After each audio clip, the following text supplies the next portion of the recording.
मेरा पति परदेश चला गया था। रात को जब मैं अकेली सो रही थी तो मुझे किसी के कदमों की आहट सुनाई दी, जिससे मैं बहुत डर गई। सुबह मेरी सास को जब मैंने बताया तो उन्होंने कहा कि तुम अपनी ननद के साथ सोया करो। रात को जब मैं अपनी ननद के पास सोने के लिए गई तो वो बहाने बनाने लगी, लेकिन मैं भी जबरदस्ती उसके कमरे में सो गई। आधी रात को उसने सोचा कि मैं सो चुकी हूँ। उसके बाद जो मैंने देखा तो मैं हैरान रह गई। वो खिड़की खोलकर वहां से बाहर की ओर चली गई। हकीकत का पता लगाने के लिए अगली रात में उसका पीछा करने लगी। मेरे रोंगटे खड़े हो गए ये देखकर कि वो एक बाग में जाती है और वहां मुर्दों के साथ। मेरी शादी जब से इस गांव के इस भूता हवेली में हुई थी, मेरी जिंदगी में अजीबोगरीब वाक़ये आ रहे थे।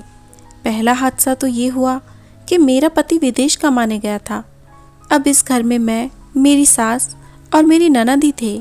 एक रात मैं अपने कमरे में सोने की तैयारी कर रही थी कि मुझे बाहर किसी के कदमों की आवाज़ आई। आवाज़ इतनी तेज़ थी कि मेरे जहन पर एक खौफ सवार हो गया। उसके बाद मैं सोने के लिए लेटी, मगर फिर भी मेरा दिल डर के मारे कांप रहा था। भोर तक मुझे नींद नहीं आई। उसके बाद न जाने कब मेरी आंख लग गई। अचानक मेरी सास ने मेरे कमरे का दरवाज़ा बजाया। बहू, अभी तक सो रही हो? उनकी आवाज़ सुनकर मैं चौंक गई। मुझे अभी 1 घंटा भी नहीं हुआ था लेटे हुए। मैं आंखें मलती हुई बाहर आई। वो मेरी सुर्ख आंखें देखकर हैरान रह गई। क्या हुआ है बेटी, सब ठीक तो है? तब मैंने उन्हें सब बता दिया कि रात को किसी के कदमों की आहट सुनकर मैं डर गई थी। हाँ बेटी, ये घर ही इतना बड़ा है कि अच्छे खासे इंसान को डर लगने लगता है। तुम ऐसा करो, कल से अपनी ननद के कमरे में सो जाओ। आखिर तो वो तुम्हारी बहनों की तरह है। सास की बात अजीब सी लगी। अपनी बेटी के बजाय उसे मेरी ननद कह रही थी। अच्छा अम्मा, ठीक है, मैं कल से अवनी के कमरे में सो जाऊंगी। मैंने खुशी से अपना सिर हिला दिया और आकर घर में नाश्ता बनाने लगी। अभी तक अवनी सोकर नहीं उठी थी। हमने उसे जगाया, फिर सबने नाश्ता किया और फिर वो कॉलेज चली गई। दिन भर में यही सोच रही थी कि आखिर रात भर आवाज़ें किस चीज़ की आ रही थी। रात को मैंने सोने के लिए अवनी के कमरे का दरवाज़ा खटखटाया। उसने दरवाज़ा खोला। मुझे देखकर उसके चेहरे पर आश्चर्य उतर आया। क्या हुआ भाभी, सब ठीक तो है? मैंने कहा, अम्मा जी ने मुझे कहा था कि मैं तुम्हारे कमरे में सो जाऊं। तो अवनी कुछ देर सोचती रही, फिर कहने लगी, भाभी मैं आपको अपने कमरे में नहीं सोने दे सकती। मैं रात भर तक पढ़ाई करती हूँ। कमरे की बत्ती जलती रहती है, आपको नींद नहीं आएगी। अवनी की बात पर मैंने उसके हाथ थाम लिए। नहीं अवनी, कोई बात नहीं, मुझे नींद आ जाएगी। अपने कमरे में मुझे डर लगता है। तुम फिक्र ना करो, मैं तुम्हें जरा सा भी डिस्टर्ब नहीं करूँगी। मेरी बात पर उसने एक बार फिर मुंह बना लिया और बोली, ठीक है भाभी, कल से आप मेरे कमरे में सो जाइएगा। नहीं अवनी, मैं आज ही आपके कमरे में सोऊंगी। कल रात को मैंने अजीब सी आवाज़ें बाहर वाले आंगन में सुनी थी। उसके बाद से मेरा मन नहीं कर रहा कि मैं अपने कमरे में सोऊं। मैं वादा करती हूँ कि तुम्हें किसी किस्म की तकलीफ नहीं होगी। ये कहकर मैं अपने कमरे में चली गई, अपना बिस्तर और तकिया लाने। लेकिन मैं कंबल वगैरह लेकर वापस आई तो अवनी दरवाज़ा बंद कर चुकी थी। मुझे बहुत बुरा लगा। मैं अपने कमरे में जाकर सो गई, मगर रात भर वही होता रहा। अजीब सी आवाज़ों ने मेरा दिल दहला कर रख दिया था। अगली सुबह सास ने पूछा। मैंने शिकायत कर दी कि अवनी ने अपने कमरे में मुझे जगह नहीं दी। सास ने अवनी को डांट दिया और बोली, आज से तुम इसे अपने साथ सुलाओगी। मुझे शिकायत नहीं मिलनी चाहिए। अब अवनी के पास कोई बहाना नहीं था। रात को उसके कमरे में मैंने अपनी जगह बना ली और बिस्तर डालकर सो गई। रात को न जाने कौन सा पहर था कि अवनी को प्यास लग गई। उसने मुझे हिलाकर जगाया, बोली, भाभी मुझे बहुत प्यास लग रही है, आप जाकर पानी ले आओ, मेरी तबीयत में घुटन महसूस हो रही है। अवनी की बात सुनकर मैं फौरन घबरा गई। क्या हुआ अवनी, तुमने रात को क्या खाया था? भाभी आप नहीं जाए तो मैं खुद पानी लेकर आती हूँ, अवनी ने कहा तो मैं शर्मिंदा होकर उठ खड़ी हुई। दरवाजे से जब बाहर निकली तो मैंने देखा अवनी गुस्से भरी निगाहों से मुझे घूर रही थी। खैर मैं पानी लेने चली गई। पानी लेकर जैसे ही मैं दरवाजे पर आकर दरवाज़ा बजाया तो ये देखकर हैरत में पड़ गई कि उसने दरवाज़ा अंदर से बंद कर लिया था। मैं घर में ज़्यादा शोर भी नहीं करना चाहती थी, इसलिए धीमे से हल्की हल्की आवाज़ दे रही थी। अवनी, अवनी दरवाज़ा खोलो। मगर उसने दरवाज़ा नहीं खोला। मेरी तो जैसे डर के मारे जान ही निकल गई। रात के अंधेरे में घर भी इतना खुला खुला था कि एक कमरे से दूसरे कमरे में जाते हुए डर लगता था। मगर क्या करती, पूरे 10 मिनट तक अवनी के कमरे के बाहर खड़ी रही, मगर उसने कोई जवाब नहीं दिया। मजबूरन मैं दौड़ते दौड़ते अपने कमरे की तरफ बढ़ी। मुझे बहुत डर लग रहा था, जैसे कोई मेरे कमरे में पहले से मौजूद है। मैंने बाहर के रास्ते की रोशनी जलाई, अच्छी तरह अपने कमरे में देखकर अंदर गई और फिर दरवाजे को कुंडी लगाकर बेड पर लेट गई। काफ़ी देर यूं ही गुजर गई। रात को न जाने कौन सा पहर था कि शोर से मेरी आंख खुल गई। बिल्कुल वैसा ही शोर मुझे दोबारा अपने कानों में महसूस हुआ तो घबराहट सर पर सवार हो गई। डर के मारे मैं अपने बिस्तर में ही दुबकी रही। काफ़ी देर गुजर गई, शोर आना बंद हो गया। अब मुझे राहत की सांस आई। वापस सोने के लिए लेट गई और सुबह मेरी आंख खुली। मगर अब मैंने तय कर लिया था कि अवनी की चालाकी में नहीं आऊँगी। आखिर वो मुझे अपने कमरे में सोने क्यों नहीं देती। मैंने ना सास से गिला किया, ना ही अवनी से शिकायत की, लेकिन मुझे फिर रहा नहीं गया। हल्का सा जिक्र किया तो अवनी मुझ पर उल्टा ही चढ़ बैठी। भाभी, रात को मैंने आपको पानी लेने भेजा था, उसके बाद न जाने आप कहाँ चली गई। मैं आपका इंतज़ार करती रह गई। अवनी की बात सुनकर मैं हैरान रह गई कि ये झूठ क्यों बोल रही है।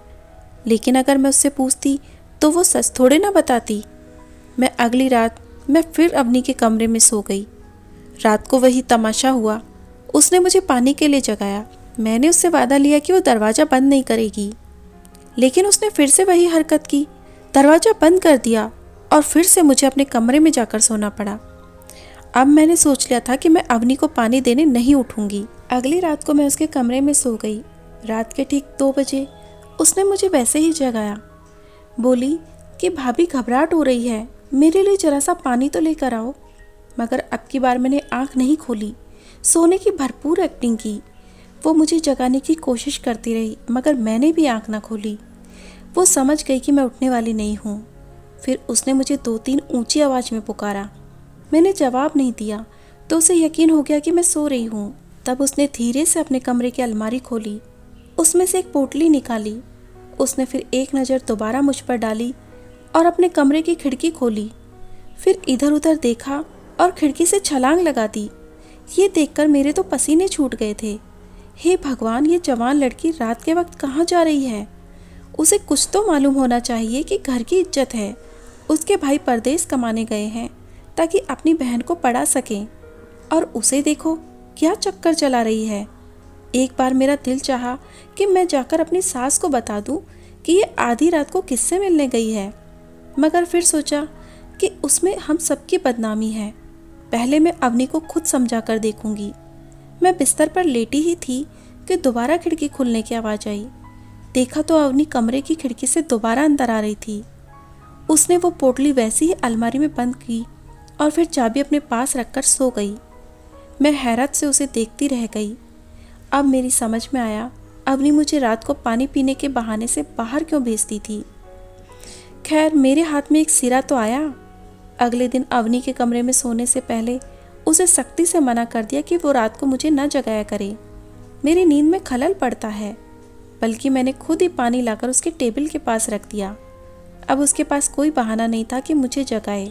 फिर अवनी रात के उस पहर अपने बिस्तर से उठी और अलमारी में झांकने लगी। उसकी नज़र में मैं सो रही थी, पर मेरे कान उसकी आहट पर लगे हुए थे।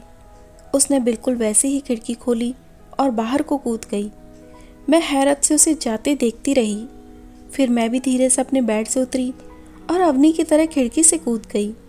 उस खिड़की की ऊंचाई ज़्यादा नहीं थी, ये घर की पिछली तरफ खुलती थी। मेरे पाँव में जूते भी नहीं थे। आसपास कांटे और छोटी चीज़ें मेरे पाँव में चुभकर उस सफ़र को मुश्किल बना रही थी। मगर अवनी काफ़ी तेज़ तेज़ कदम उठाती आगे की तरफ बढ़ रही थी। मैं भी उसके पीछे पीछे गई। मुझे डर लग रहा था, मगर फिर ये सोचा कि अगर मेरी ननद इतनी बहादुर हो सकती है तो मुझे क्या मसला है, जबकि मैं तो सच की तलाश में जा रही हूँ। उस घर की इज्जत बचाना चाहती हूँ। थोड़ी दूर जाकर अवनी ने पीछे मुड़कर देखा, मगर भगवान का शुक्र है कि उसकी नज़र मुझ पर नहीं पड़ी। ये एक पुराना सा बाग था। अवनी उसके अंदर चली गई, फिर एक जगह इधर उधर देखकर बैठ गई। वो शायद कोई कब्र थी। वो कब्र के पास बैठकर मिट्टी खोदने लगी। मेरे तो पाँव में से जान निकलती महसूस हुई। अवनी ये सब क्यों कर रही थी? ये पागल तो नहीं हो गई थी? मैंने और कुछ ना देखा और उल्टे कदम वहाँ से वापस आ गई। अब मैं सोचने लगी कि अवनी को काबू कैसे करूँ। तभी मेरे दिमाग में एक ख्याल आया। घर के सारे दरवाजे बंद होते हैं, इसलिए अवनी के आने और जाने का रास्ता सिर्फ खिड़की था। मैंने उस खिड़की को अंदर से बंद कर दिया और खुद पास ही बैठ गई। मैं उसके आने का इंतज़ार कर रही थी। तकरीबन 1 घंटे बाद मुझे उसके आने की आहट हुई। मैं चौकन्नी हो गई। अवनी ने हल्के से खिड़की खोलने की कोशिश की। तभी मैंने सरगोशी की आवाज़ में कहा, अवनी, मुझे तुम्हारी हकीकत पता चल गई है, लेकिन जब तक तुम मुझे पूरी बात नहीं बताओगी मैं खिड़की नहीं खोलूँगी। सुबह तक तुम घर से बाहर रहोगी ना, तो तुम्हारे घर वाले तुम्हारे बारे में क्या सोचेंगे, इसका अंदाज़ा तुम खुद ही लगा लो। मेरी बात पर अवनी गुस्से में आ गई। भाभी, तुम पागल तो नहीं हो गई हो? जल्दी दरवाज़ा खोलो, मुझे अंदर आना है, सर्दी लग रही है। अवनी की जल्दबाजी बता रही थी कि वो भी डर गई है, मगर मैंने साफ इनकार कर दिया कि मैं खिड़की नहीं खोलूँगी जब तक वो मुझे सारी बात नहीं बता देती। भाभी, तुम एक बार खिड़की खोलो, अंदर आकर तुम्हें सारी बात बताती हूँ। अब वो मिन्नतें करने लगी। फिर मैंने उसे कसम दी कि वो मुझे सारी बात सच सच बताएगी। तब मैंने खिड़की खोल दी। वो खिड़की से अंदर दाखिल हुई और मुझे गुस्से से देखने लगी। भाभी, भगवान का खौफ करो, तुम मुझ पर शक करोगी? मैं भगवान से डरती हूँ। मुझे अपने भाइयों की कमाई का एहसास है। मैं कोई गलत काम करने नहीं गई थी। ये कहते हुए अवनी अलमारी की तरफ बढ़ी और वही पोटली वहाँ रखने लगी। मैंने पोटली उसके हाथ से ले ली। तुम मुझे सारी बात बताओ जैसा कि तुमने वादा किया था, वरना मैं अम्मा को सब बता दूंगी। मेरी धमकी पर वो डर गई। अच्छा भाभी, बैठो, तुम्हें सब बताती हूँ। इस पोटली में क्या है ये भी दिखाऊंगी। ये कहानी उस वक्त शुरू हुई जब मेडिकल कॉलेज में मेरा पहला साल था। पहले ही दिन लड़कों ने मुझे तंग करने की कोशिश की। आप तो जानती है मैं बात बात पर डर जाती हूँ। शायद मेरी यही मासूमियत जमींदार के बेटे को पसंद आ गई। बस फिर क्या था, वो तो मेरे पीछे ही पड़ गया। मैंने उससे जान छुड़ाने की बहुत कोशिश की, मगर मैं जहाँ भी जाती वो मुझे पहले से वही खड़ा मिलता। कुछ दिनों बाद मुझे ऐसा महसूस हुआ जैसे कि वो शिकारी और मैं उसका शिकार हूँ। मैं जितनी भी कोशिश कर लेती उससे बचकर न जाती। एक दिन मैंने उससे मिन्नत की कि भगवान के लिए मेरा पीछा छोड़ दो। मेरे भाई परदेश में हैं, वो मेरे लिए रुपए कमाते हैं, मुझे फीस भेजते हैं। मुझे अच्छा नहीं लगता कि मैं कॉलेज में आकर ऐसी बातें करूं। मेरी बात पर वो खूब हंसने लगा। कहने लगा, तुम्हारी जान छोड़ दूंगा, लेकिन उसके लिए पहले तुम्हें मुझसे एक मुलाकात करनी होगी ताकि मैं अपनी मोहब्बत का इजहार कर सकूं। फिक्र ना करो, किसी अकेली तन्हा जगह पर तुम्हें नहीं बुलाऊंगा। बड़े होटल में तुम आ जाओ जहां सब लोग खाना खाते हैं, वहां मुलाकात कर लो।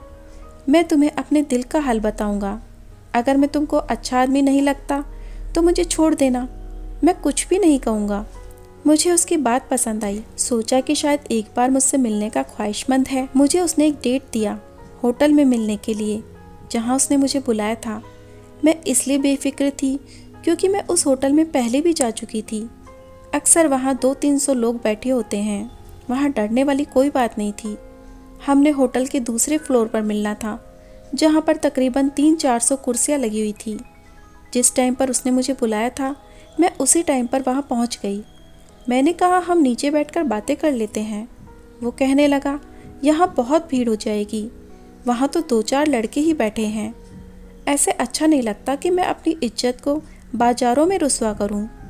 उसकी ये फिल्मी लाइन मुझे पसंद आ गई।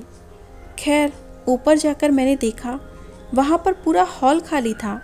एक भी आदमी वहाँ नहीं था और दरवाजे पर भी कोई नहीं था। अब मुझे डर का एहसास हुआ। मैंने कहा कि तुम मुझे कहाँ ले आए हो? यहाँ तो कोई भी नहीं है। क्या तुमने ये हॉल बुक करवाया है? उसने हाँ में सिर हिलाया और एक शैतानी मुस्कुराहट चेहरे पर आ गई। तुम मुझे इसलिए यहाँ लाए हो? मैंने गुस्से और नफरत से उसे देखा। उसने मुझे आगे बढ़कर रुस्वा करने की कोशिश की तो मैंने उसके मुंह पर चांटा लगा दिया। वो गुस्से से तिलमिला उठा। मैं जल्दी से बाहर भागी तो वो मुझे बालों से खींचकर अंदर करना चाह रहा था। इतने में एक लड़का न जाने कैसे फरिश्ता बनकर ऊपर आया। उसने राहुल का गिरेबान पकड़कर मुझे उससे आज़ाद करवाया। मैं उसका शुक्र अदा करती नीचे आ गई। राहुल की नीयत पता चलने के बाद मेरी आंखों से आंसू बहने लगे। आखिर उसने मुझे इतनी घटिया लड़की क्यों समझा? क्या उसमें मेरी कोई गलती है? यही बातें सोचती मैं घर आ गई। उस दिन मेरा कॉलेज में दिल नहीं लगा। अपने उस अजनबी के बारे में सोच रही थी जिसने मुझे राहुल की गंदी निगाहों से बचाया था। 3 दिन बाद मुझे मालूम हुआ कि वो हमारे ही कॉलेज में पढ़ता है और उसे मेरे और राहुल की मुलाकात का भी पता था। तभी वो मेरा छुपकर पीछा कर रहा था। जब ये बात मुझे मालूम हुई तो मैंने उससे मिलकर उसका शुक्रिया अदा किया। उसका नाम आरव है। राहुल एक ताकतवर लड़का था। उसने अपनी ताकत का इस्तेमाल करते हुए आरव को नुकसान पहुंचाना शुरू कर दिया और उसके बस में होता तो वो उसकी जान ले लेता, मगर ऐसा नहीं कर सका। यहाँ तक कि हमारा आखिरी साल आ गया। अब राहुल ने अपनी कमीनी दिखाना शुरू कर दी। पूरे साल की मेहनत का फल हमें मिलना था जब हमारे प्रोफेसर ने आरव को एक ऐसा काम करने को दे दिया जो हमारे लिए करना मुश्किल ही नहीं, नामुमकिन था। राहुल ने अपनी ताकत दिखानी शुरू कर दी। ऐसा जाल बिछाया कि आरव कम से कम उस तजुर्बे में फेल हो जाए और उससे प्रोफेसर के सामने जिल्लत उठानी पड़े। उस तजुर्बे के लिए हमें इंसानी हड्डियों से ढांचा बनाना था जिसके बारे में किसी को मालूम नहीं था कि वो कहाँ मिलेगा। आरव ने बहुत कोशिश की, मगर राहुल की ताकत की वजह से ये भी मुमकिन न था। कॉलेज के आसपास उसकी जान पहचान बहुत थी, इसलिए आरव को हर बार नाकामी का मुंह देखना पड़ता था। ऐसे में उसका साथ देने का मैंने ठान लिया। मैंने पुरानी कब्रों की तलाश शुरू कर दी। मुझे किसी ने बताया था कि यहाँ जिन और भूतों के हवाले से मशहूर भी है और वहाँ पर अक्सर हड्डियाँ पड़ी नजर आती हैं। इस बात ने मुझे हिम्मत दे दी। मैं दिन में तो ये काम नहीं कर सकती थी क्योंकि ये जगह कॉलेज के पास है। राहुल की नज़र पड़ती तो वो मेरे लिए मुश्किल खड़ी कर देता। इसलिए मैंने सोचा कि मैं काम रात में करूँगी और फिर आधी रात को वहाँ जाती। आज आखिरी रात थी। बस कुछ चीज़ें रह गई थी जो मुझे मुकम्मल करनी थी। देखो, अब सब कुछ पूरा हो गया है। उसने खुशी से अपनी अलमारी खोलकर मुझे दिखाई तो मैं हैरान रह गई। हड्डियों का इंसानी ढांचा रखा हुआ था। ये असली हड्डियों का बना है। ये सोचकर ही मेरी रूह कांप गई। पता नहीं अवनी ने कैसे कैसे हिम्मत जुटाई थी। मैंने अवनी को सोने के लिए कह दिया और खुद अपने बिस्तर पर आकर लेट गई। मैंने अवनी से वादा किया कि मैं ये बात किसी को नहीं बताऊंगी। मेरी ननद की पढ़ाई पूरी होने के बाद मैंने अपनी कोशिशों से उसकी शादी आरव से करवा दी। फ्रेंड्स, वीडियो बनाने में बहुत मेहनत लगती है। प्लीज़ एक लाइक करके हमारा मोटिवेशन बढ़ाएं।